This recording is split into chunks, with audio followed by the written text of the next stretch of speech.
Hey, I'm Dale Earnhardt Jr., driver of the Diet Mountain Dew National Guard Chevrolet, and you're watching JRSportBrief. So we're here with the Team 88. You happen to be the crew chief. Educate the people. By the way, this is my first time at any type of race. Tell the people who you are. Well, my name's Steve Letarte. I'm crew chief for the 88 Diet Mountain Dew Chevy for Dale Jr. in the Cup Series. And basically my job is I'm kind of like general manager and head coach, kind of all put together, you know. So I run the team, I kind of hire all the guys, and then I also work on the car setups and race strategy. So I kind of wear a few hats. Nice. Now, I did some research. Now, one of the things that I saw and learned, a simple question: how has technology or the advancement played a role in your job and what you do? Well, it's been an amazing shift. You know, 10 or 15 years ago, the crew chief used to work on the car. You know, I'd be out there with wrenches, making changes. And now my job is up in our little office area in the trailer. I'll be working with engineers, and we have simulation and wind tunnels, and, you know, 90% of our decisions are made in the computer now. So it's just been a huge shift. Technology has really taken the sport to a completely different level. So now I just got to listen to all the smart guys and try to make the right decisions. So there are other people out there. You know, JRSportBrief is online. That's why I'm asking you about the tech and the online aspect. How does that also relate to the actual car itself and your communications with Dale in the car? Well, it's, you know, when we test, so not on the race weekend, but when we go test, we have computers that kind of ride with them and record just a tremendous amount of data.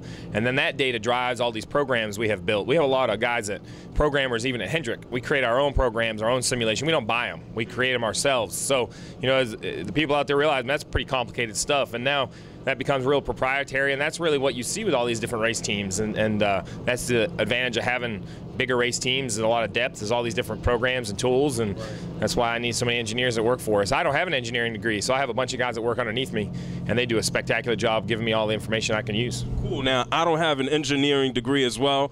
I know a lot of viewers, hey, there are a few of you that have engineering degrees. I don't have one. No. Now, for normal folks like myself, we want to educate people a little bit on the simplest aspect of a car. A lot of people out there, someone out there right now is learning how to drive a car. Do you have one simple tip, one word of advice for somebody out there learning on the basic level?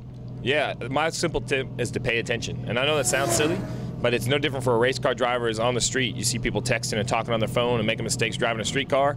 It's that simple for a race car driver. You know, they're not on their phone, but if they're distracted, if they're not 100% focused on their race, then they can make mistakes. And mistakes are really what lead to accidents. More than it's usually someone not paying attention, more than, you know, someone that's purposely crashing their own car. I hear you. I think paying attention is sometimes, or not paying attention is the most irritating thing, I think, for any driver. Steve, your time is much appreciated. I'm glad I got a quick education. The fans out there got a quick education. Any last words for the Dew crew that's out there watching? No, man, I appreciate it. You know, I'm on social media and I follow them all the time, and everybody in the Dew crew, they're great. It's a great group of fans to have. I hope they're proud of the work we're trying to do on the racetrack, but we're really lucky to have such a great fan base behind us. It's been fun all year long messing with it. Awesome. Anything I should look forward to with the race? Man, get you some earplugs. This place is going to be loud and fun here in a little bit. I'm looking forward to it. Thanks, Steve. Appreciate it.